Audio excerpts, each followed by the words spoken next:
तो क्या मोदी के दुश्मन के हाथ में जाने वाली है अब बीजेपी की कमान? क्या संजय जोशी जो पुराने दुश्मन मोदी के रहे हैं, क्योंकि जब गुजरात के अंदर गुजरात से दोनों लोग आते हैं, गुजरात के अंदर पहले ये दोनों लोग अच्छे दोस्त हुआ करते थे, लेकिन जब मुख्यमंत्री पद की रेस में दोनों आमने सामने आए तो यहाँ पर संजय जोशी और नरेंद्र मोदी के रास्ते अलग अलग हो गए और उसके बाद में दोनों के बीच में दुश्मनी भी देखी गई और यहाँ तक कि संजय जोशी को मोदी ने पार्टी से बाहर भी निकलवा दिया था। जी हाँ, नमस्कार, नेक्स्ट 9 न्यूज पर आपका बहुत बहुत स्वागत है और मैं हूं आपके साथ वफा अब्बास।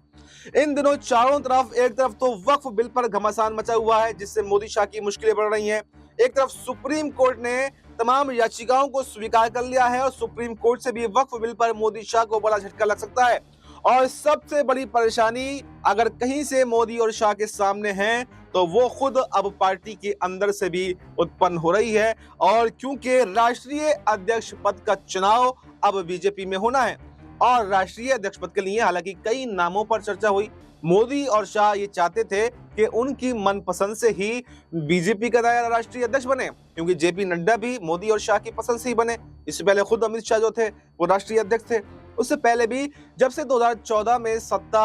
केंद्र की सत्ता यहाँ पर मोदी जी की आई है, उसके बाद में मोदी, शाह और राजनाथ सिंह, कुल मिलाकर 2-3 चेहरे ही ऐसे हैं जो पूरा जो टेक ओवर पार्टी को कर चुके हैं। हर फैसले वही लेते हैं, किसी की हिम्मत नहीं होती इनके खिलाफ जाने की और यही राष्ट्रीय अध्यक्ष पद का भी चुनाव करते हैं। तो ऐसे में अब खबर ये सामने आ रही है कि संघ प्रमुख मोहन भागवत ये चाहते हैं कि मोदी और शाह की पसंद का राष्ट्रीय अध्यक्ष इस बार नहीं होगा बल्कि संघ की पसंद का होगा। और बीजेपी के अंदर इतनी हिम्मत तो नहीं है कि संघ प्रमुख से या आरएसएस प्रमुख से जो है वो दुश्मनी मोल ले सकें। तो ऐसे में अब करें तो करें क्या? और कहा तो ये जा रहा है कि यही वजह है राष्ट्रीय अध्यक्ष पद के चुनाव के लिए ही मोदी 2014 के बाद से, यानी प्रधानमंत्री बनने के बाद से पहली बार नागपुर मुख्यालय पहुंचे, आरएसएस के मुख्यालय, मोहन भागवत से मिलने के लिए,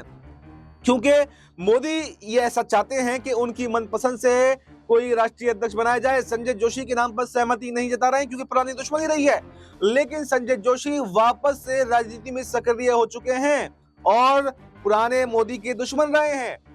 आरएसएस में संघ प्रमुख से उनकी बहुत अच्छी उठा बैठक है। तो ऐसे में कहीं ना कहीं संघ ने तो अपनी मोहर लगा दी है संजय जोशी के नाम पर, लेकिन यहाँ पर बीजेपी के अंदर एक भगदड़ है, एक मोदी शाह के अंदर एक उबाल है कि वो कभी भी यहाँ पर संजय जोशी को अध्यक्ष पद की कमान नहीं सौंपना चाहते, क्योंकि अगर अध्यक्ष पद की कमान संजय जोशी के हाथ में चली गई तो यहाँ पर संजय जोशी मोदी और शाह का पत्ता भी साफ कर सकते हैं और पार्टी के अंदर बड़े उलटफेर कर सकते हैं। तो अब ऐसे में ये देखना काफी दिलचस्प होने वाला है कि राष्ट्रीय अध्यक्ष क्या संजय जोशी को ही बनाया जाएगा या फिर मोदी शाह की पसंद के आगे यहाँ पर मोहन भागवत भी मजबूर हो जाएंगे। इस पूरी खबर पर आपको क्या कुछ कहना है, कमेंट बॉक्स में अपनी राय जरूर दें और बाकी देश दुनिया से जुड़ी तमाम बड़ी जानकारी के लिए देखते रहें नेक्स्ट 9 न्यूज।